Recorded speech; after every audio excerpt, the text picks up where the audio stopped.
Bonjour, parlons de la tension diplomatique entre la République démocratique du Congo et le Kenya. La nomination d'un consul dans une ville occupée par des rebelles qui auraient pensé qu'un simple acte administratif pourrait déclencher une telle crise diplomatique en Afrique centrale. Et ce qui est fascinant, c'est que cette décision du Kenya révèle des tensions beaucoup plus profondes dans toute la région des Grands Lacs. Hmm.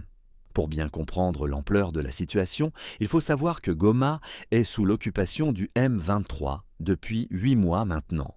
Un groupe rebelle soutenu par le Rwanda, et les conséquences sont dévastatrices pour la population locale. Les rapports de l'ONU sont particulièrement alarmants à ce sujet, avec des violations systématiques des droits humains documentées quotidiennement. Exactement, et c'est dans ce contexte extrêmement tendu que la ministre d'État congolaise des Affaires étrangères, Thérèse Kayikwamba Wagner, a dû intervenir directement auprès de son homologue kényan. Alors comment le gouvernement congolais justifie-t-il sa position sur le plan juridique? Eh bien, Kinshasa s'appuie sur la Convention de Vienne, qui est très claire. Toute nomination consulaire doit être validée par les autorités du pays hôte. C'est un principe fondamental du droit diplomatique international.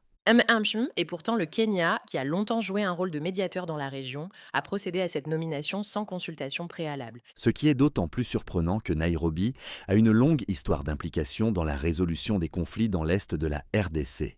Le Kenya a même déployé des troupes dans le cadre de la force régionale de l'EAC jusqu'à fin 2023. Oh! Et ce retrait récent des troupes kenyanes ajoute une dimension particulière à toute cette affaire, n'est-ce pas?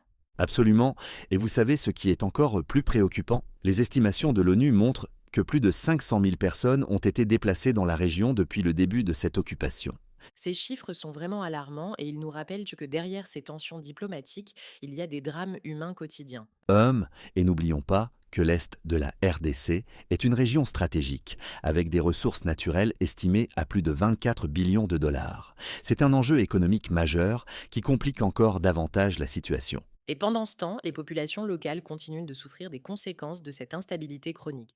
Vous savez, les experts estiment que plus de 122 groupes armés sont actifs dans cette région. C'est une situation d'une complexité incroyable qui nécessite une approche diplomatique très fine.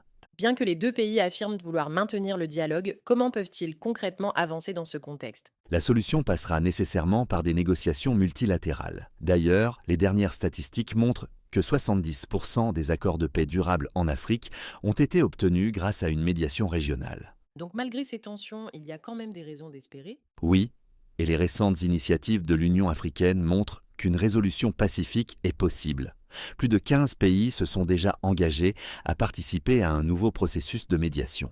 Cette situation nous rappelle à quel point la diplomatie en Afrique centrale est un exercice d'équilibriste délicat. Et pour conclure, je dirais que cette crise diplomatique autour de la nomination d'un consul nous montre que chaque décision, même apparemment mineure, peut avoir des répercussions majeures sur la stabilité régionale. En espérant que la sagesse l'emportera et que les populations civiles pourront enfin retrouver la paix qu'elles méritent tant.